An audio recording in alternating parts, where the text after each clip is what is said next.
Hello everyone. Continuing with our fourth experiment, the part B has quadrature phase shift keying, wherein the aim is to simulate the QPSK transmitter and receiver and plot the signals and its constellation diagram. So software used is as usual, it is MATLAB 2018A. If you have MATLAB 2013 also, it is possible to simulate. This is the block diagram. So first let us understand about QPSK signaling. In QPSK, we know that we are going to use 2 bits per symbol and each symbol is represented by a different phase, which is different from BPSK where only 1 bit is to be represented per symbol and the two possible bits will have two different phases, either 0 or 180 degree. Here the four possible phases what we can have for a carrier is 45 degree, 135, 225 and 315. And this is arbitrary. It depends on the technique what we use. It is not hard coded for 0045 or 1145, 01135 like that. Okay, that one has to remember. Another point is in QPSK we can consider the QPSK scheme as two BPSK operating in parallel. So for this what we need to do is we need to divide the incoming bit stream into even bit sequence and odd bit sequence and modulate using the quadrature phase waves sine and cosine. So the same we are going to carry out in this particular model also. So let us go through the Simulink model and explore more about the QPSK transmitter and receiver or modulator and demodulator, you can see. Okay,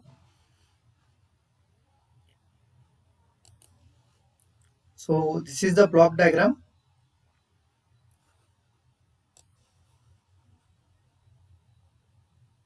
This part of the diagram is representing modulation scheme, whereas this part will be our demodulation. So let me explain blocks over here. So this block is the random integer generator. It is going to generate random number of integers, say plus 3, minus 3, plus 1, plus 2, like that it will generate. So why I am using, I want to convert the integer to bit and then split those bits. So if I want to represent 0 with 2 bits, I can represent 0, 0. If I want to represent integer value 1, I can represent 0, 1 in binary. Similarly, if I want to represent 2, I can represent 1, 0. If I want to represent 3, integer value 3, I will represent as 1, 1. That's why I am taking this random integer generator. After that, integer to bit converter, it converts each integer level to 2 bits. Now these two bits are demultiplexed, that is even numbered bit sequence and odd numbered bit sequence. I hope this you remember from the theory part. After that we are going to BPSK modulate the signals. One is a sine signal, you can see 0 phase. Another one is a cosine signal, phase is 90. Multiplied by minus 1 will be like cosine and minus cosine. This is a product modulator with cosine and minus cosine inputs, and based on whether 0 or 1, one of the phases will be selected. Similarly, this is having sine and minus sine. Based on whether the incoming bit is 0 or 1, the switch selects it, like acts like a product modulator. It selects either plus sign or minus sign signal to the output. And here both the signals are combined or added. And the final output will be our QPSK. These two BPSK circuits are acting in sync so as to generate QPSK waveforms. So let us try to understand the waveforms now. As you can see, these are the waveforms.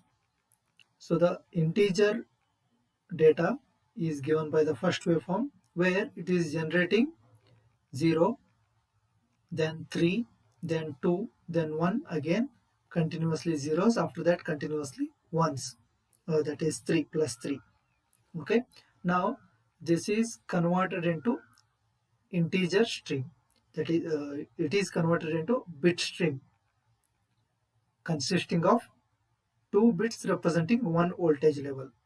So 0 voltage level is represented by 0 0, 3 is represented by 1 1, 2 is represented by 1 0, and 1 is represented by 0 1. So it is sync with our binary representation. So we have got odd numbered bits. This is the odd numbered bit stream. So 0 1 or 1 0 or 1 1 or 0 0. So the first bit will be definitely odd numbered bit D1, and second bit will be even number D0. Likewise, if you have 4 bits, it will be D3, D2, D1, D0. D0 and D2 are even numbered bits. D3 and D1 are odd numbered bits. So according with that notation, so what we can see, 0 0 is the first die bit, 1 1 is the second one, 1 0 and 0 1.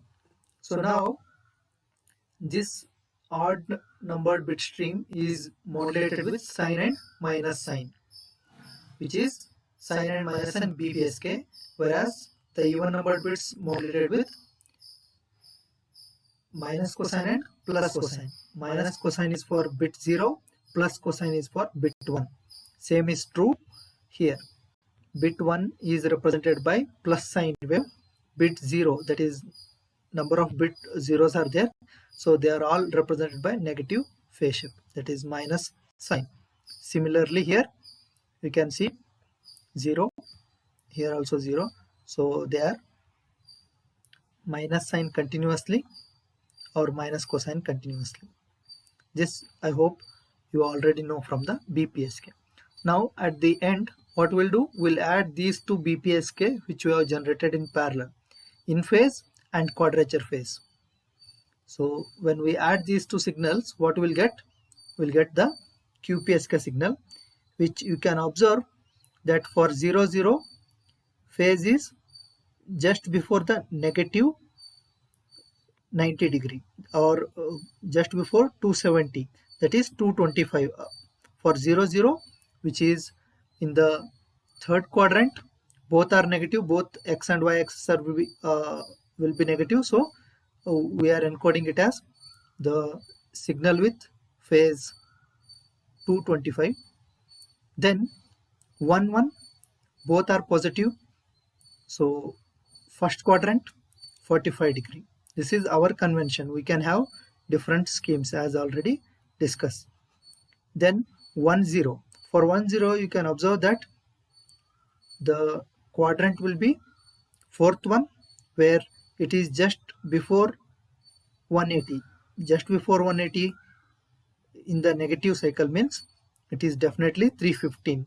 So before 360 it will be 315. So 1 0 is represented by 315. Similarly 0 1 will be represented by the angle 135. 0 because x is negative axis, second quadrant, and y is positive axis, second quadrant.